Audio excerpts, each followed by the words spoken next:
Welcome back to Dijah Decor. In today's video, we're diving into a complete whole home holiday decorating guide filled with inspiring room-by-room ideas to help you create a warm, festive Christmas look throughout your entire home. If you love home decor inspiration, don't forget to subscribe, like this video, and leave a comment below to share your favorite holiday style.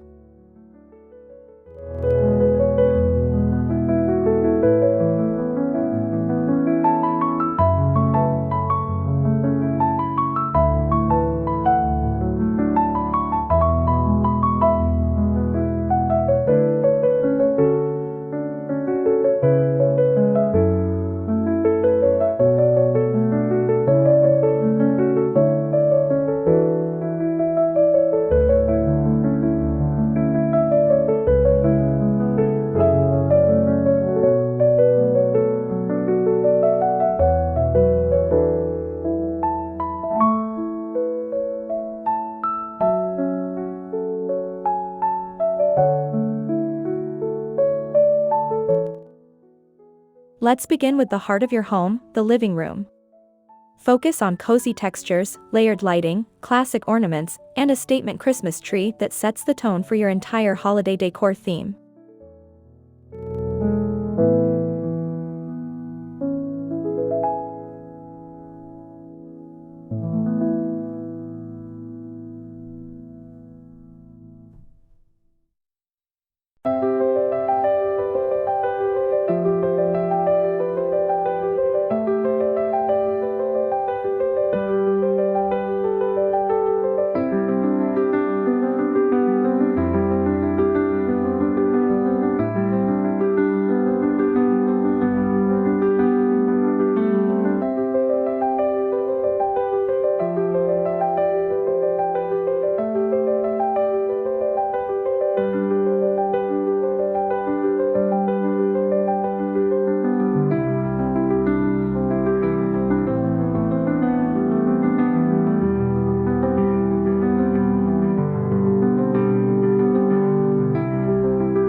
Your entryway is the first place guests see, so dress it up with vintage-inspired garlands, warm lights, charming baskets, and seasonal accents that instantly create a welcoming holiday mood.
Bring festive warmth into the kitchen using small but impactful touches like wreaths on cabinets, pops of red and green, vintage utensils, and mugs displayed on open shelving for a holiday-ready look.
Create an unforgettable dining experience with a Christmas tablescape featuring layered plates, natural greenery, soft candles, and a centerpiece that ties your entire decor theme together beautifully.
Add a soft, cozy holiday glow to bedrooms using warm blankets, festive pillows, subtle twinkle lights, and calm color palettes designed to make the space feel peaceful and magical.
Even small spaces deserve holiday cheer. Incorporate scented candles, winter-themed towels, mini wreaths, and subtle decor to give your bathroom a fresh and seasonal feel.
Transform your workspace with minimalist decor like tabletop trees, vintage ornaments, and soft lighting that boosts productivity while keeping your holiday spirit alive.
Use hallways as a decorative transition with garlands, framed holiday prints, or simple greenery that connects one room's theme to another for a cohesive holiday experience.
Create a playful holiday vibe with colorful ornaments, whimsical pillows, soft string lights, and seasonal decor elements that add charm without overwhelming the space.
Your outdoor entry sets the first impression. Use lanterns, wreaths, evergreen arrangements, and warm lights to create a charming Christmas welcome from the moment guests arrive.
Add a touch of winter charm to your patio or balcony with cozy blankets, string lights, rustic decor, and simple greenery that make the space inviting even on cooler nights.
Thank you for joining Dijah Decor for this whole home holiday decorating guide. I hope these room-by-room ideas spark inspiration for creating a warm, festive Christmas atmosphere throughout your home. Don't forget to subscribe, give this video a thumbs up, and leave a comment sharing which room you'll decorate first. See you in the next video.